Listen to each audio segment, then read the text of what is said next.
do you think of them possibly going to an 18-game schedule and also all the concussions that are going on in the game?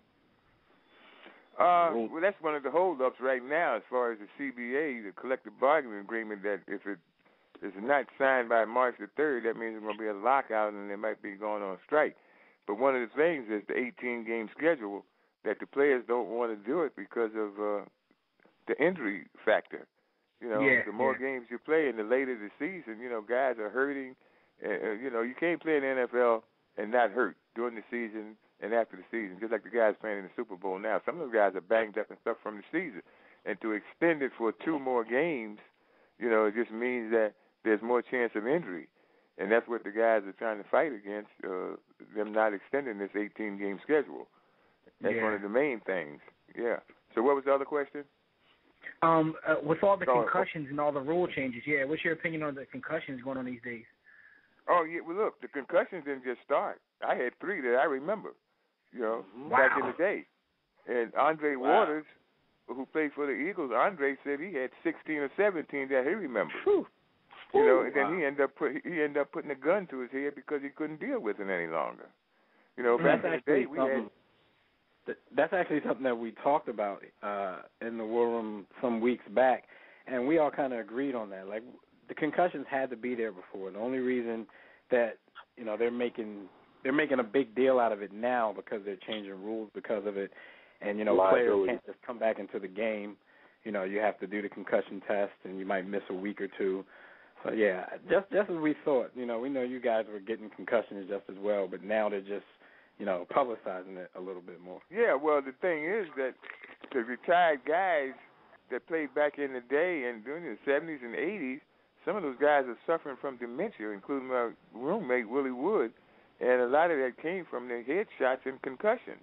And they was raising so much cane about this and not getting disability and to help out the guys with the dementia, it came to the attention of the active players. You know, there's a great tight end by the name of John Mackey who played for the Baltimore Colts. And John Mackey was the first one to publicly come out, and his wife, Sylvia, that he had dementia and because of blows to the head. And Upshaw and the NFL Players Association turned his back on him and Johnny Unitas, who had physical problems. And they finally got what they call the 88 plan. That was John Mackey's number. So the 88 plan is was for guys who had dementia that was in a facility. They get $88,000. If they stay at home, they get $55,000. But they did pass the law that they're going to give these guys some money who suffer from dementia. Now, Gene Upshaw tried to take the credit for that, but he was the one that was turning it down. So Sylvia Mackey, John Mackey's wife, wrote a letter to Tagliabue, who was the commissioner at the time, and Tagliabue was the one who stepped in and did something about it. So, and now, a lot of these concussions that's happening now is because of head-to-head shots, these helmet-to-helmet shots you see now. Yep. I have never had a shot like that put on me. I've never hit anybody like that. I've never seen anybody back in the day, you know. Yeah, they can't tackle these days. They're just looking for the kill shot. That's what I'm saying, yeah. Well, we were taught to use the shoulders. That's what the shoulder pads are for, to hit with your head up, eyes open, and use the shoulder. And we never went in and had a headshot helmet-to-helmet on anybody. You know, I never seen that. So now, you know, guys are, you know, taking shots like that, and finally they start to get fined, and it's kind of cut back on it a little bit.